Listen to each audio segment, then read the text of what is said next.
In this video, I want to talk about what it means to be self-made. Now, there's a difference between going to work every day and trading your time for dollars versus taking a shot at self-employment.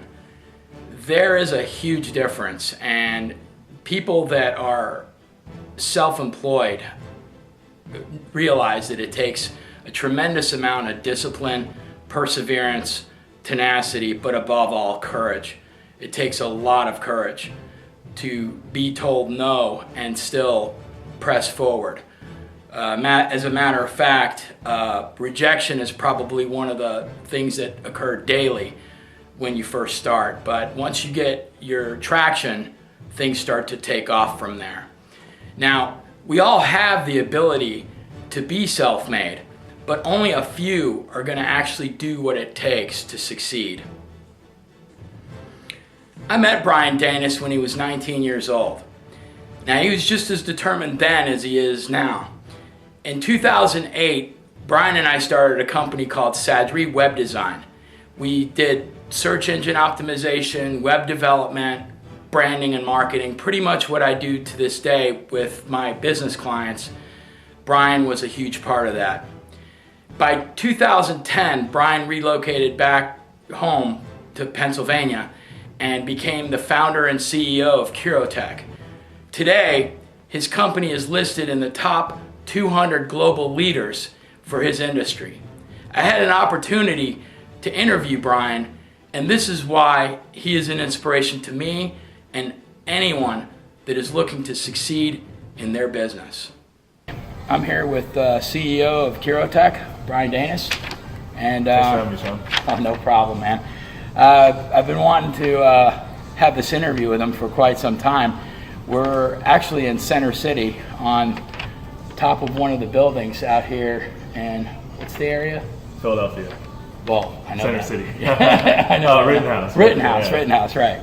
Yeah, so this has been a very, very interesting trip, and I definitely wanted to share some of this with you guys out there, because I'm sure there's a lot of people that wonder, what it takes to be a self-made man, and this is definitely by far a success story that I would like to definitely share with the rest of you guys and the rest of the world. Entrepreneurship is a very exciting journey, but it takes a very special kind of person, and you definitely have to be in the right mindset to pursue these type of ventures.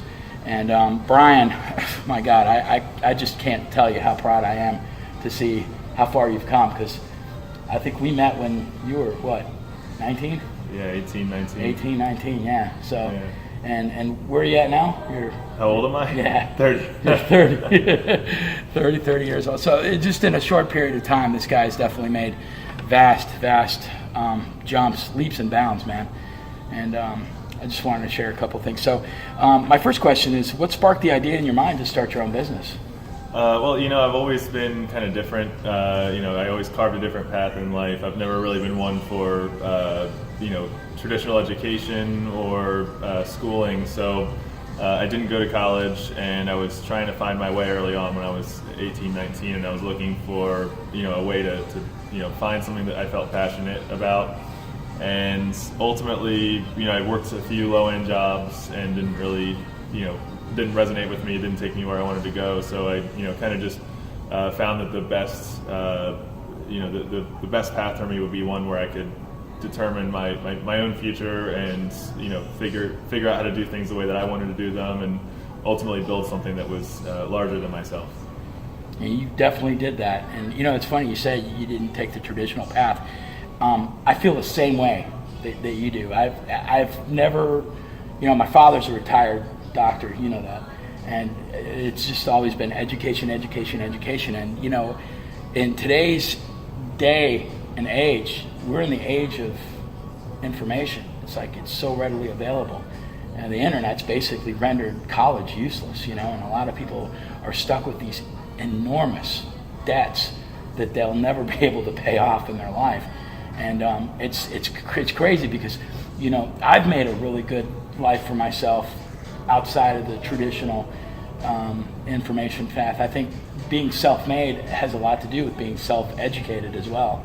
So Absolutely. I'm sure you spend quite a bit of time upgrading your education. Reading books, learning by experience, testing ideas, and failing or succeeding. Failing more often than succeeding. I think failure is the building block of success anyway, so sure. Depending on how you look at it. So it brings me on to my next question is, how did you get started? I had no clue what I was doing. I just dove in, started doing stuff. Started out with, getting just literally cold calling companies, just starting out with some sort of an idea of what I was going to sell or build, and then just started cold calling companies, talking to people, getting told no, a couple hundred times, and figuring out what people wanted, and then, adjusting every step of the way towards what people wanted and what people were responding to. Wrote contracts, built marketing materials, and, just kind of the first couple of years was a lot of not having any clue what I was doing. And, even still today, sometimes I don't know what I'm doing, but you just figure it out as you go. And, you put smart people around you and have, a capacity for failure so that you're not paralyzed by the idea of failure. Yeah, that's it's really hard. I think most people are afraid of rejection, and that's kind of, it's that fear that they're going to say no, but it's those no's that add to the success, the level of it. After a while, you kind of become immune to it. Yeah, almost like Teflon. It's like you will sign. That's cool. So, what steps did you take to begin with, and where did you get your ideas from? It kind of goes back to the last question. The first steps I took was, just kind of cold calling, building out marketing materials, talking to people, trying to figure out what people, what people wanted and what they would respond to, and just sort of, just taking it one step at a time. Winging it. Yeah, basically winging it more or less. Awesome.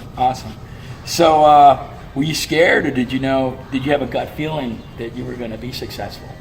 There's always self-doubt all the time. There's always a self-doubt, but you just can't let that stop you from moving forward. It's really, nothing's certain ever, so you can't just, if you're so certain that you're going to be successful and you don't question things and try to learn the reasoning behind things, and that could lead to arrogance and hubris. But if you also, if you just are always doubting yourself, then you won't have the motivation to move forward. So the confidence level. Yeah. Right. So there's a middle ground somewhere there. Well, you definitely found it. Well, that's cool. Okay. What challenges weigh on you the hardest? I think the thing that challenges me the hardest, and always has, is that I'm really impatient. So anything that I have to wait for, like if it's, if we put out a big proposal that's going to make or break, cash flow, or, some kind of big decision that's kind of in just out there, and it's out of my court, like the ball's out of my court, and it's just like I have to wait a couple weeks or a couple months to hear back, then it always just, I just feel like there's nothing I can do. I just get stuck. Trying to, it stays on my mind. It's that feeling of uncertainty. Yeah, it's just like when, I don't really care what the answer is. I just want to know as soon as possible. Right. So I can move on to the next thing. thing. How do you get through them?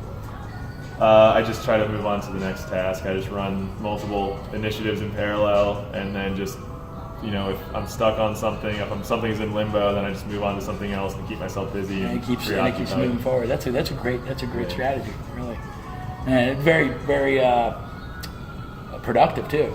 Sure. You get a lot done at one time. That's really good. Well, that answers a lot of questions I had for you. It's like, how did it escalate this quickly? So I guess if you're stuck on something, and instead of dwelling on that one particular thing, if you're, pushing forward with multiple things, eventually 3, 4, 5, bang, bang, bang, it's going to happen one after another. Yeah, I think the key though is that if you're working on multiple things at once, they all have to be aligned with the same vision and the same roadmap. So you can't be working on like 5 completely different things that aren't even tied together, and then spread yourself across 5 different projects or businesses. Everything you're working on has to all be aligned with the same end goal, or the same, road roadmap, but there's always 150 things to do in any business. So if you get stuck on one, if something's on hold, then move on to the next one. Next thing in a different part of the business. Sure. Yeah, I got you. That's good. That's cool. So self-discipline is one of the key ingredients to success in entrepreneurship. How do you manage that? That might be one of my weak areas, because I do I do get like distracted sometimes, and I jump around between a lot of stuff. My role at this point is I'm wearing so many hats and doing so many things in the business that I get pulled in a lot of directions. I guess the self-discipline, when I first started the company, I used to work like 24, 36 hours straight sometimes, and just I'd see the sun come up and go down and come up again on some days, still at my computer working. But these days I have more of like a work-life balance, more or less. I kind of work standard business hours, 8 to 5 or 9 to 5, whatever, and then I take time off. I go on vacations. I travel. I do. I have more of a balance now. I still work off hours sometimes. I'll take phone calls or have meetings outside of business hours, but I do have more of a balance these days. But I also have a really larger team. At one point it was just me, or in the early days it was just me or just a few people, and we didn't have that luxury. We had to work the long hours. And Right. So you have to be willing to make that sacrifice for the first 3, 4, 5 years. In the beginning, especially, yes. Well, Kirotech's come quite a ways. Sure. So right now, where are you at? 25 people. 25 people. That's amazing. And like you said, in the early days, we would watch the sun go down, come back up, go down, come back up again. Yeah, I could definitely relate with you on that. I've done that a lot, and that's one of the things I think that a lot of people don't seem to realize. Those are the sacrifices that you got to make in the early beginnings to get it going. But now that it's up off the ground, it gives you a lot of freedom to do different things. But self-discipline, I think, is one of the key ingredients. I'm sure you would agree. Yeah, sure. Yeah, but like you said, it's kind of like it's a work in progress. Yeah, I always say like one of the most important factors to success in entrepreneurship is perseverance. I think that's probably along the same lines of self-discipline. But I always use the buzzword perseverance, and then I would say intelligence and creativity is up there, and also no fear of failure is another one. Those are very, very good, pillars that I think it'll give you the strength, good foundation to build on. Sure. Absolutely. So, where did you see yourself 10 years ago? I don't ever think that far in the future. No. Where did you see yourself 10 years ago? Like 10 years ago, where did you see yourself? Where I see myself going? Yeah, I never really think that far in the future. Right. I just think like a year or two in the future. Do you think you'd be this far? I don't know. You never know. I mean, I could have gone either way. I could have failed and then gotten a job doing some kind of like corporate consulting or something, or it could have been a case where maybe I would have been way farther along than this by now. So maybe I'd have 250 employees. I don't know. You just have to kind of like take it one year at a time. I think 1 or 2 years at a time, because especially in technology, things change so fast. You can't think too far in the future. I got you. I mean, you can set long-term goals, like you call them moonshot goals. Right. Where you say like, this is what I want to work towards, and you can set that as a goal to work towards. Which I think a lot of 10 years ago, a lot of the moonshot goals that I had I've achieved at this point. But it's still too hard to make actual plans or really project 10 years into the future. Well, at this momentum, where do you see yourself, say 5 years from now? Yeah, I don't think that far. Okay, where do you see yourself next year? I've ran projections and stuff like that, and I've done financial models. And no, I'm saying based on what you've already accomplished, because now you have a good grip on and a good scope of what your abilities are and your capabilities now versus back then, when you were just fumbling and starting out. So seeing where you've come in the last 10 years, where do you see yourself in the next 5? I think I'd still be building and running this company, Curotech. I think I'll probably still be doing that, and I don't know, maybe it's double the size or triple even the size it is now, 5 years from now, but it's hard to really predict too much. Technology changes so fast. Sure, I don't know sure. whether we're going to be doing different services, whether our vertical focuses will change. I don't know how many, I don't know whether we'll have some kind of like a product initiative going on, but there's a lot of time to go by. Well, how about this? Definitely test driving sports cars in European countries. There you go, sure.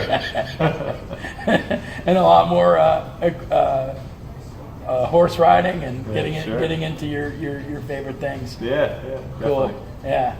Well, I guess that's what it is. You can scale back and really start to live your life once you've built something this big.